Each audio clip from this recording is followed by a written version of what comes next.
তোমার নাম কি? রঞ্জিত রাও। তোমার বাড়ি কোথায়? জগদ্দল।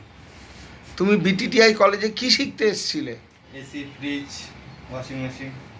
তা তুমি এখান থেকে যে দীর্ঘদিন ধরে ফ্রিজ এয়ার কন্ডিশনে কোর্সটা করলে, তোমার কীরম লেগেছে? অভিজ্ঞতাটা একটু ছোট্ট করে বলো। এসি, ফ্রিজ স্যারগুলো খুবই সাপোর্ট করেছে।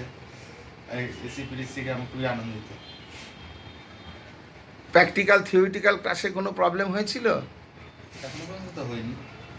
তুমি কি মনে করছো এই কাজটা সঠিকভাবে যে শিখেছো এটাকে বাস্তবে রূপ দিতে পারবে?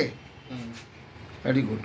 তা বিটিটিআই থেকে তোমাকে কোনো জব প্লেসমেন্টের সুযোগ সুবিধা দেওয়া হয়েছিল? হ্যাঁ। তুমি কি সেই জায়গায় জবে জয়েন করছো? এখন আপাতত করছি না, অন্য কাজ করছি। মানে তুমি এখন অন্য কোনো কাজ করছো, পরে চেষ্টা করবে করতে। কিন্তু এটাতে এই কোর্সটা করার পরে প্র্যাকটিসে না থাকলে কিন্তু ব্রেক অফ স্টাডি হয়ে যাবে। সুতরাং তুমি যত পারবে তাড়াতাড়ি বিটিটিআই থেকে যে সমস্ত কোম্পানি তোমাকে ইন্টারভিউতে দেওয়া হয়েছিল চেষ্টা করবে এরপরে যোগাযোগ করে নিতে। Thank you.